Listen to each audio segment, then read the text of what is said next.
ये बात तो हम लोगों ने कई बार सुनी होगी कि सतत प्रयास से आप मुश्किल से मुश्किल कार्य को भी संभव कर ले जाते हैं।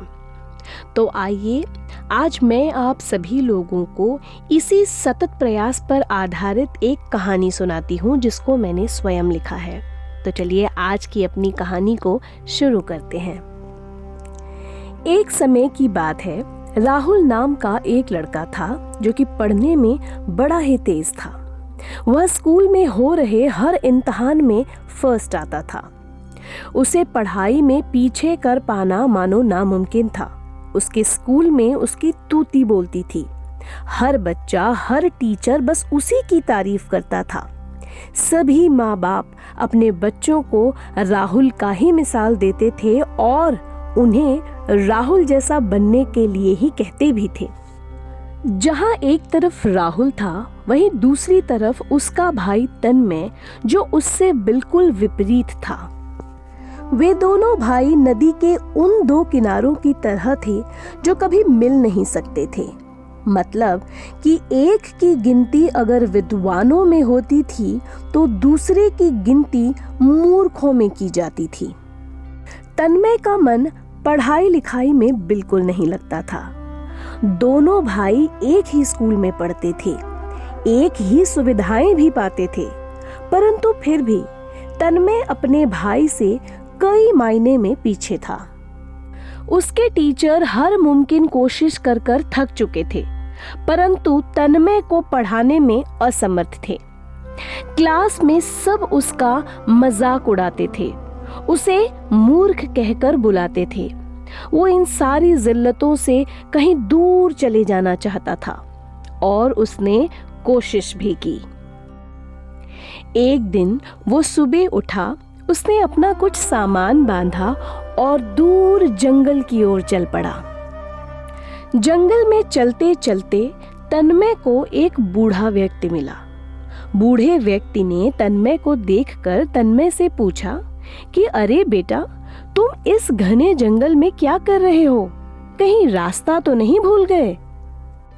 तन्मय ने बाबा से कहा कि नहीं बाबा, मैं भटक नहीं गया हूँ, परंतु मैं अपनी जिंदगी से परेशान हो गया हूँ और इन सारी परेशानियों से दूर कहीं चले जाना चाहता हूँ, इसीलिए मैं अपना घर छोड़कर यहाँ आ गया हूँ। बाबा तन्मय से उसकी परेशानी का कारण पूछते हैं तो तन्मय उन्हें सारी बात बताता है कि कैसे उसका भाई राहुल कितना विद्वान है और वो उसकी तुलना में कितना मूर्ख है। कैसे लोग उसे गधा बुलाकर तंज कसते हैं और वो कितनी भी कोशिश कर ले पर वो अपने भाई की बराबरी नहीं कर पाता और बार बार की कोशिश से तंग आकर वो अब सब कुछ छोड़ छाड़ के वहां से भाग जाना चाहता है। बाबा तन्मय को समझ जाते हैं और उससे बोलते हैं कि मैं तुम्हारी बात समझ गया। जब तुमने अपना घर छोड़ने का फैसला कर ही लिया है तो चलो तुम मेरे ही साथ चलो। अकेले चलने से तो अच्छा है कि हम दोनों को एक दूसरे का साथ मिल जाएगा। तन्मय बाबा के साथ चलना शुरू कर देता है। कुछ दूर चलने के बाद वो दोनों एक नदी के पास आकर रुकते हैं। बूढ़े बाबा तन्मय से कहते हैं कि चलो हम कुछ देर यहाँ बैठते हैं, थोड़ा आराम ही मिल जाएगा। वो दोनों वहाँ बैठते हैं। थोड़ी देर बाद बाबा अपने हाथों में दो पत्थर लेते हैं और तन्मय से पूछते हैं कि बेटा ये बताओ कि इन दोनों पत्थरों में क्या अंतर है। तन्मय दोनों पत्थरों को ध्यान से देखता है और कहता है कि एक पत्थर गोल है, चिकना है, दिखने में सुंदर लगता है, परंतु ये दूसरा पत्थर खुरदरा है और दिखने में इतना सुंदर भी नहीं लगता। फिर बाबा पूछते हैं कि ये दोनों पत्थर ऊपर हिमालय से ही आ रहे हैं, एक ही रास्ते से होते हुए आ रहे हैं, फिर भी एक चिकना और दूसरा इतना खुरदरा क्यों है? तन्मय आश्चर्यचकित होकर उन्हें देखता है, परंतु उत्तर नहीं दे पाता। फिर बाबा तन्मय से पूछते हैं, क्या तुमने वो कहावत सुनी है कि सोना जितना आग में तपता है उतना ही ज्यादा निखरता है?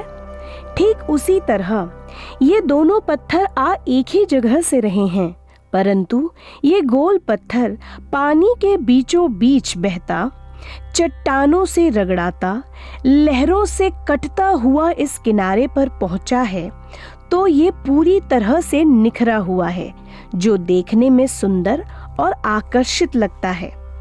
लेकिन इस खुरदरे पत्थर ने चट्टानों की रगड़ और लहरों की मार नहीं खाई, बस यहाँ किनारे पर ही पड़ा रहा, इसीलिए ये निखरा नहीं, खुरदरा रह गया।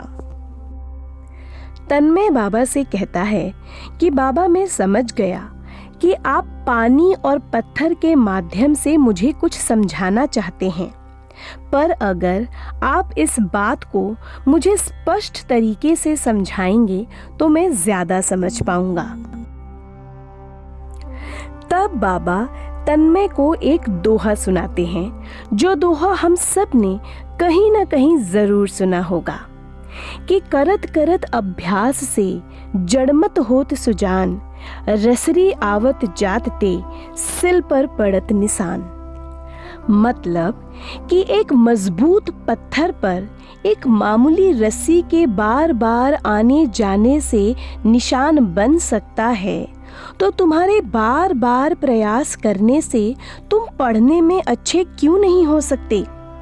आज तो तुम अपने परेशानियों से भाग रहे हो, परंतु क्या गारंटी है कि आगे की जिंदगी सरल होगी? क्या पता कल इससे भी ज्यादा कठिन हो। तो अपनी परेशानियों से भागा नहीं, बल्कि डटकर उसका सामना किया जाता है। क्या हुआ, एक बार फेल होगे, 2 बार फेल होगे, लेकिन क्या पता तीसरी बार तुम सफल हो जाओ। तन्मय बाबा की बात को समझ जाता है और बाबा से आज्ञा लेकर वहां से निकल जाता है। कहाँ? जंगल की तरफ नहीं, बल्कि अपने घर की तरफ। तो कहानी के अंत में तन्मय तो बाबा की बात समझ जाता है और अपनी गलतियों को सुधारते हुए अपने घर वापस लौट जाता है। लेकिन क्या आप लोगों को मेरी कहानी समझ आई? अगर समझ आई हो मेरी कहानी तो प्लीज़ मेरे चैनल को लाइक और सब्सक्राइब ज़रूर करिएगा। और इसी तरीके की बहुत सारी कहानियाँ मैंने लिखी हुई हैं, अगर आपका मन करे और आप ऐसी कहानियाँ और सुनना चाहते हो तो प्लीज़ मुझे कमेंट करके ज़रूर बताएं। तो आज की कहानी कैसी लगी आप लोगों को? होप करती हूँ कि अच्छी ही लगी होगी।